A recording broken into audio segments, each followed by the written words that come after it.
रूदो देखते किसी की परछाई को कि कोई है।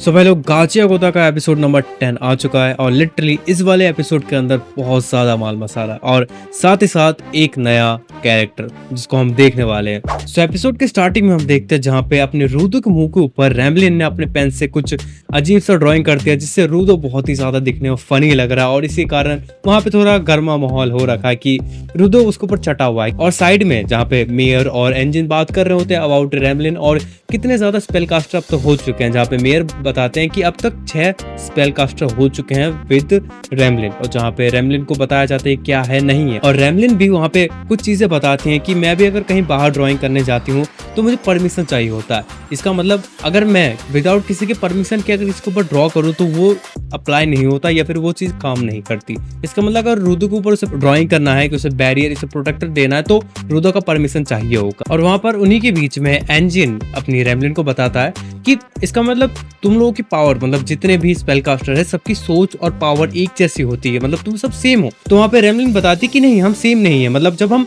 किसी चीज को ड्रॉ करना चाहते हैं उसको हम अपने माइंड में लाते हैं और उसी चीज को हम थॉट से या फिर ऐसे करते हैं और उसके बाद हम चीज को राइट डाउन या फिर लिख देते हैं या फिर ड्रॉ कर देते हैं और वो चीज डिफरेंट हो जाती है। जहाँ पे एंजिन वो सुन के कहता है कि वो कंफ्यूज एंजिन भी कि क्या बोल गई ये, जहाँ पे वो उठ के जा रहा होता है कि समझाने की, तभी मेयर कहते कि देख तो अगर आर्टिस्ट के साथ ऐसे बात करने जाएगा तो तू बावला हो जाएगा, वो तुझे कंफ्यूज कर देगी।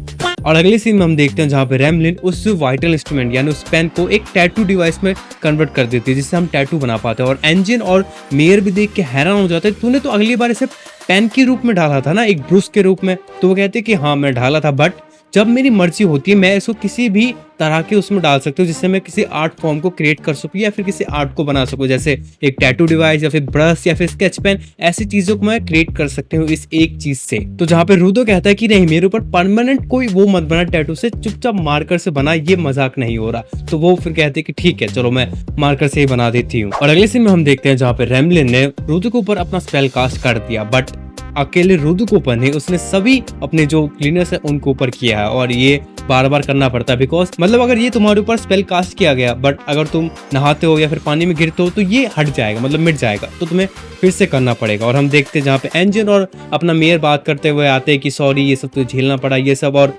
रैमलिन की हालत खराब। और वो सब ये सब बोलते बोलते वो जाते हैं सिटी के बाहर और हम देखते हैं वहां पर उन दोनों गधों को जो वहां पर ही खड़े थे और वो सिटी के अंदर आ नहीं पा रहे। और वो दोनों देखते हैं कि रैमलिन के हाथ में वही पेन यानी वो वाइटल इंस्ट्रूमेंट देख के उनकी 64 चौतरे लाल हो जाती है कि उसके हाथ में ये पेन क्या कर रहा है। और मेयर को वो लोग बोलते हैं कि मैं आर्ट कॉन्सर्ट जीता था, ये पेन का हकदार मुझे होना चाहिए, ये सब मतलब बात करते हैं। तो वहां पे मेयर गुस्सा होकर कहता है कि तुम जैसे ढोंगी बाबू की हमें जरूरत नहीं है जो बस नाम के लिए यहाँ पे आर्ट कॉन्सर्ट या फिर करने आते हैं, तुम्हें पैसा फ्रेम ये सब चाहिए। और पीछे से एंजिन बोलता है कि मेयर जब गुस्सा होता तो सबकी फट जाती है।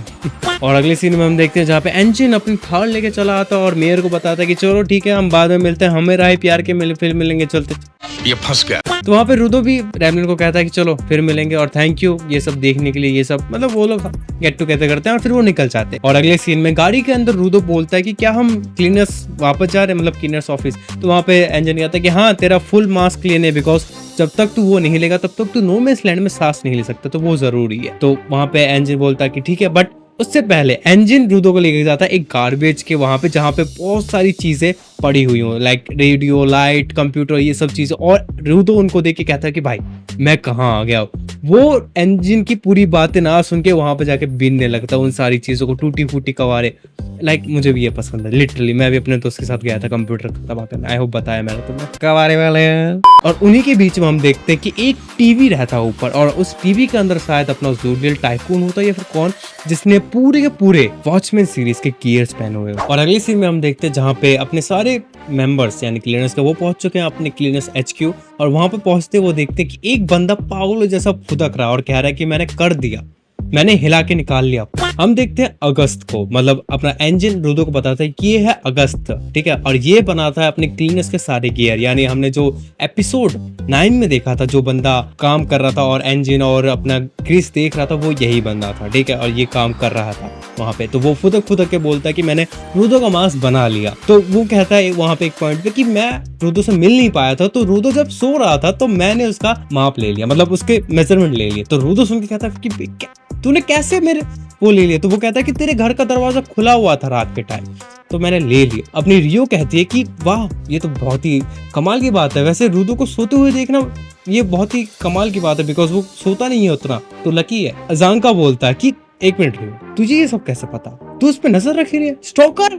और उसके बाद हम देखते हैं कि अपना रुदो और सारे के सारे अपने क्लीनर्स नीचे अंडरग्राउंड में आते हैं और वहां पे जा रहे होते हैं, मतलब अब वो जा रहे हैं नो मैंस लैंड में। और वहां पर अपना इंजन कहता है कि एक मिनट रुको, और हम देखते हैं कि सारे के सारे रुदो को छोड़ के फिलहाल अभी वो अपने हाथ काट रहे हैं या फिर अपने हाथों से खून निकाल रहे, जिसे देख के रुदो बोला कि क्या हो गया तुम्हें, और इंजन कहता है कि अपना चोकर निकाल, मतलब वो जो गले में पहनते हैं। और हम देखते हैं कि रुदो जब उसे अपने हाथ में लेके देता है तब सारे के सारे जो अपने क्लीनर्स है वो अपना खून उसमें लगाते हैं और वो चोकर एब्जॉर्ब कर लेता है। अब मैंने आई होप में इस वाली वीडियो में अगर तुमने देखा हो, मैंने यहाँ पे ठीक से एक्सप्लेन नहीं किया था, बट मैं इस वाली पार्ट में एक्सप्लेन कर देता हूँ। जैसे अब मुझे तुमसे बात करनी है, तो अब इस चोकर के अंदर मुझे तुम्हारा वो थोड़ा ब्लड चाहिए होगा, जिससे ये चोकर समझ जाए कि हाँ ये तुम्हारा ब्लड है, और साथ ही साथ तुम्हारे चोकर पे भी मेरा ब्लड चाहिए होगा। इसका मतलब जो अपने सारे के सारे क्लीनर्स है उनका ब्लड रुदो के चोकर में होगा, और रुदो का जो ब्लड है वो सारे के सारे क्लीनर्स के चोकर्स में होगा, तभी वो आपस में कांटेक्ट बना पाएंगे और आपस में एक दूसरे की बातें सुन पाएंगे। तो यहाँ से ये चीज़ क्लियर होगी कि ये काम कैसे करता है, जो कि वहाँ पे थोड़ी अनक्लियर थी और मैं समझ नहीं पा रहा था। आई होप तुम समझ पाओगे। और हम देखते हैं कि सारे के सारे जो अपने क्लीनर्स है वो दे देते हैं, बट सारे के सारे क्लीनर्स क्रीपी रुख पे कहते हैं कि अपना खून दे, और रुदो कहता है कि भाई मैं अकेला सबको खून दूं, फट जाएगी वो। और हम देखते हैं अपने सारे के सारे क्लीनर्स को नो मैंस लैंड यानी पेंटा में, मतलब ये जो नो मैंस लैंड है ये पेंटा में, और पेंटा में किसका घर है, एमो का। और हम देखते हैं रुदो का फुल फेस मास्क जो कि बहुत ही ज्यादा एग्रेसिव लग रहा है, मतलब एक डीमन की तरह, जो कि रुदो की पर्सनैलिटी को और बहुत ही ज्यादा सूट करता है। और हम देखते हैं पेंटा का नो मैंस लैंड का ड्रेस भी, जो कि एक स्कॉर्पियन जैसा, और वहां से स्टार्ट होती है अपनी फाइट। और यहाँ पे अपनी फाइट चालू हो जाती है, जहाँ पे रियो, ज़ांगन और एंजिन फुल ऑन फाइट चालू कर देते हैं, जहाँ पे एकदम मारम पीटी चल रही, जो कि बहुत ही ज्यादा एक्साइटिंग होता है और मजा आता है। और जहाँ पे हम देखते हैं एंजिन लास्ट में अपना ओक्टा सेटर मार के सबको खत्म कर देता है, और हम देखते हैं अपने ट्रियो को बहुत ही बैड एस फॉर्म में उनके फुल मास्क के साथ। और एंड में जब हम देखते हैं कि एक ट्रैश बीस बचा हुआ है, तो एंजिन रुदो कहता है कि चल तू इसे देख ले, और हम देखते हैं रुदो उसके पास जाता और एक कीबोर्ड लेके जाता और उस कीबोर्ड को अपने वाइटल इंस्ट्रूमेंट यानी 3R ग्लव से कन्वर्ट कर लेता है एक वेपन में, जहाँ पे वो टाइप करता है कुछ और एंटर दबाते ही वो सारे बटन्स जो हैं मतलब कि वो निकल के उस ट्रैश बीस्ट के ऊपर जाके छप जाता है और उस पे लिखा होता है। और रुदो को जब हम देखते हैं, रुदो देखते हैं किसी की परछाई को, तामसी और डेलमोन आते हैं और रुदो को डरा देते हैं कि क्या हो रहा है नहीं हो रहा। ठीक है, यहाँ पर चीजें होती हैं, बट इस एपिसोड का सबसे एपिक मोमेंट था जब आई अपनी एमो। लिटरली एपिसोड 10 में आ चुकी है अपनी एमो, और हम देखते हैं एमो को बहुत ही ज्यादा क्रेजी लग रही, मतलब मजा आया मुझे एमो को देख के। और जब वो एमो आती है वो कहती है कि मैं आ गई, और कहती है तुम सभी लोग क्या मेरे से मिलने आए हो, यानी एमो से।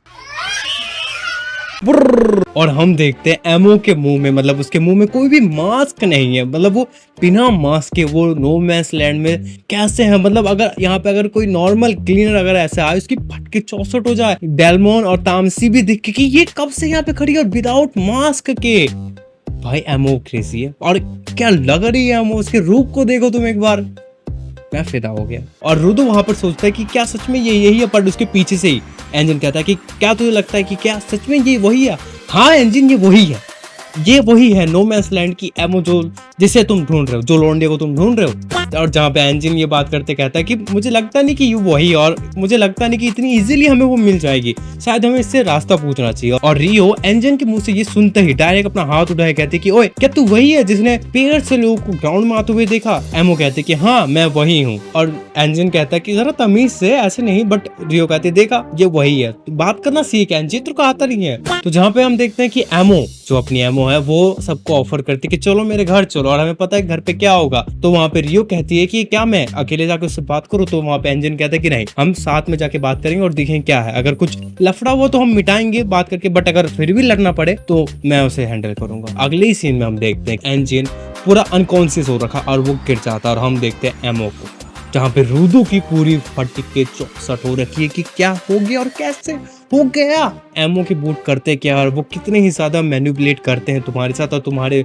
मेमोरी के साथ कितनी बुरी छेड़खानी कर सकते हैं और तुम्हें क्या ही दिखा सकते हैं। और इसी के साथ अपना एपिसोड 10 खत्म हो जाता है। लिटरली ये एपिसोड 10 बहुत ही ज्यादा एक्साइटेड था और मजा आया, बिकॉज इस एपिसोड में हमें दिखी एमो, जिसके लिए मैं वेट कर रहा था और एमो को देख के मजा आया। लिटरली मैं कब से देखना चाह रहा था। आई होप तुम्हें कैसी लगी एमो, कमेंट्स करके जरूर बताने कि तुम्हें एमो कैसे लगे और एपिसोड कैसा लगा, बिकॉज अभी इंटरेस्टिंग चीज़ और आने वाली है। अभी तो एपिसोड 10 आया, अभी और तो शायद 2 एपिसोड आएंगे अपने, इसके बाद खत्म। उसके बाद टेंशन मतलब मांगा कवर करूंगा मैं पूरी एक्सप्लेनेशन देके, तो टेंशन मत लो, ठीक है। तो जो भी हो, आज के लिए इतना ही था। वीडियो पसंद है तो लाइक कर देना और डू सब्सक्राइब। मिलते हैं हम अपने अगले एक्सप्लेनेशन वीडियो में, यानी एपिसोड 11 में। तब तक के लिए चला।